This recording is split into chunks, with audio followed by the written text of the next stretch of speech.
শোনো, মানুষকে সাপোর্ট দিবে তুমি।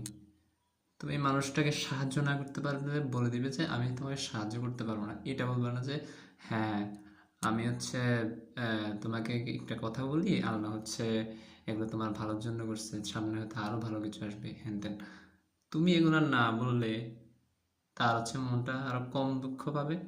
তুমি এটা বেশি বললে আশপাশের মানুষ, তার হয়তো আশপাশের মানুষ আরো অনেক আছে যারা এগুলো বলে বেড়ায়, যার কারণে সে চিন্তা করে যে সবাই যে ধর্মীয় কথাবার্তা দিয়ে আমার যে দুঃখটাকে আরো বাড়ায় দিতেছে, কেউ আমাকে সাপোর্ট দিচ্ছে না।